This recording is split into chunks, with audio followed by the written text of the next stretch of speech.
What I'm going to talk about a bit is the context within which the whole issue of branding the nation, branding the city, branding the place, whatever you like to call it, how that emerged and why it is interesting and why it is significant, and maybe one or two of the things you can do about it. First issue to talk about a bit is, why do you need to brand the place if the world's globalizing? What's the point of it? If the world's globalizing, why do you brand the place? Surely everything's going to be homogeneous anyway, isn't that right? The point is, globalization has happened, and when globalization happens, there is, of course, an attempt to homogenize. But what actually happens when you have homogeneity is precisely the opposite, because everybody is competing with everybody else to get everything. So if there is, for example, for the sake of the argument, manufacturing all over the world, aircraft, a Boeing, Airbus is made in, bits of it are made in 50 different countries, is designed in 30 other different countries, put together somewhere else. If that's happening, if manufacturing's everywhere, I want a bit. Why can't I have a bit? My city, my country, my region, I want a bit.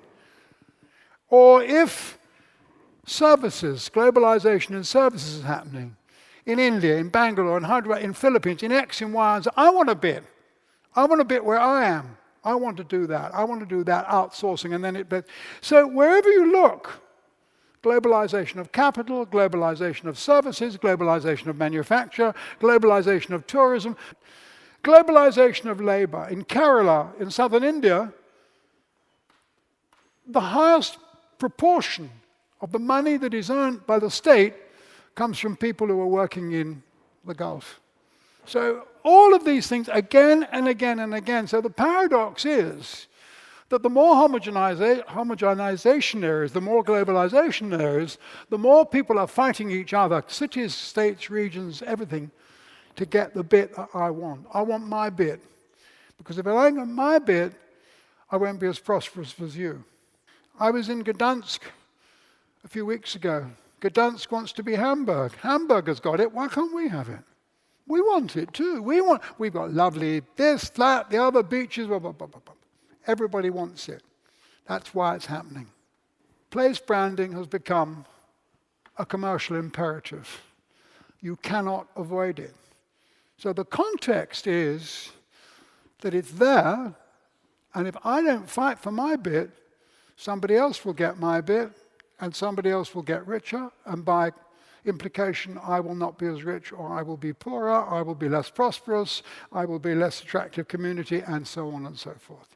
That fundamentally is why it's happening, and that fundamentally is why it's not going to stop. Some nations undoubtedly have a huge competitive advantage. If you are the United States, there is a mindset around the world about things that come from America. So whether it's Hollywood or whether it's Obama or whether it's, if you're talking about technology, it's the United States. And there are a number of countries like that have this share of mind. There are what I call legacy nations, great legacy nations, where if you say France, you may think of all kinds of things. You may think of the TGV, you may think of L'Oréal, you may think of the Marseillaise, you may think of, but you think of something. Something happens to you. Something happens in your head. But there are a lot of smaller nations that don't have that advantage. If you are Moldova, if you are Lithuania, I used to work a few years ago with Lithuanian government, and the question that you always got asked by senior Lithuanian officials, always, was, what do they think of Lithuania? Well, the answer is they don't. So these things, you have to be clear about. Inevitably, if you're thinking like that, who am I talking to, what am I going to say, and what do they know about me? And it isn't only nations, of course. The interesting thing, because of globalization, is that the city-state has re-emerged. The city-state died. Venice was the last city-state. Napoleon took it over. I can't remember, it was 1803 or 1790. It doesn't matter. The turn of the 18th, 19th century, that was the end. That was the last one, finished, all over. Many of these Gulf states are extraordinarily interesting, influential cities. Dubai is infinitely more infinitely better known, and in very many ways infinitely more influential than, let's say, for the sake of the argument, Bulgaria, which has been around a bit longer. Why? Because it has a clear sense of direction. Whether you like it or don't like it, the point is with these city-states, with these places, that they know what it is they're trying to do. These city-states, they happened on purpose. They're not an accident. So there are some place brands, some city-states, some regions, some nations that actually happen on purpose. People are driving them. Look at New York and London. Everybody is always comparing New York and London. Same kind of population, about 10 million or so. Lots and lots of people speaking very different languages. Lots of brilliant creativity, very, very attractive hub for finance, very attractive hub for academia, and so on and so forth. They're very, very similar. But are they? Londoners would never say, I love London. It's not what Londoners do. London's not like that. And the fundamental difference between London and New York, the fundamental difference is that New York is about the United States. New York is part of the United States. London's too big to be part of Britain. London cannot rely on Britain. London has to be an international city. London has to be a city-state. It couldn't survive if it was dependent on the United Kingdom. Whereas fundamentally, there is something about New York that is American. Fundamentally, there's something about London which is not necessarily English, it's London. So the way in which Londoners talk about themselves, the way they think about themselves, their personality is much quirkier, is much more self-deprecating, but in a funny way more self-confident than the way New Yorkers think about New York. Londoners make fun of themselves. New Yorkers take themselves a bit more seriously. So I'm not suggesting that these are issues that you need to think about very, very deeply, but what I'm saying is that somewhere or other you have to find inside yourself, whoever you can, what makes you what you are, I think, and what makes you different from other people. And even if you are superficially similar, there's always something that's different, always. And London, New York is an example of that, maybe. Another thing I think that's very interesting is that personalities of cities can change staggeringly, quite dramatically, amazingly, in fact. Think of Berlin in the Kaiser's Reich. Think of Berlin, Wilhelm in Berlin, Hohenzollern Berlin. Triumphalist, militaristic, and all that. And then think of Berlin of the 1920s, Weimar Berlin, decadent Berlin, louche Berlin, all that stuff. Different place, same location, different idea, completely different. And then think of the Third Reich Berlin and what that means, what that implies. A world, a different, completely different universe. And then think of Berlin of the 1960s, divided Berlin. You speak to people under 30 years old, probably half of you in this room, everybody from me looks like under 30.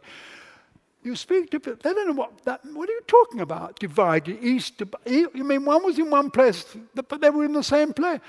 You need to explain it. The idea of Berlin divided into two cities, two countries, is inconceivable for many younger people. And then you have then the wall, of course, and then you have today's Berlin, which is one of the most exciting creative cities in Europe. Now, it is extraordinary. This isn't just Berlin. This kind of thing can happen to a place. The question then is it directed? Is there a Lee Kuan Yew figure? Or is it somehow or other, does it happen through some kind of serendipity? If you look at London and New York, despite the fact that Boris Johnson in London and Mayor Bloomberg in New York think they're so influential, and in some ways they are, these cities have a natural power which has grown up over hundreds of years, which attracts what Michael Porter calls clusters, which makes them stronger traditionally from where they were. A Berlin doesn't have that because a Berlin's been through so much more tumult, so much more violent change. So it's worth thinking about, do you create it? Or does it kind of happen? Is it serendipity, as I believe in New York and London it largely is? Or did somebody do it, like in Singapore? So, how does a city brand happen then? What does it happen? Is it opportunity? Is it personality? Is it credibility of some kind, or is it serendipity, or is it a mixture of all of those things? What do you do if you want to try and develop an idea of your place? For me, you have to have an idea about who you are. What the hell am I? What Nikolai calls authenticity, you can call it authenticity, yeah, sure. Who am I? What am I like? Why am I here? What am I doing? Who am I? There is a difference between each of the individuals in this room. There is a difference between everywhere. So find it out. Who are you? And I really, really deeply believe, you call it authenticity if you like. You've got to know who you are. So if you have a clear idea, you can develop an idea that's built to last around it. So you decide, do I want direct investment? Do I want brand export? Do I want tourism? Do I want soft power? Whatever it is you choose to call it.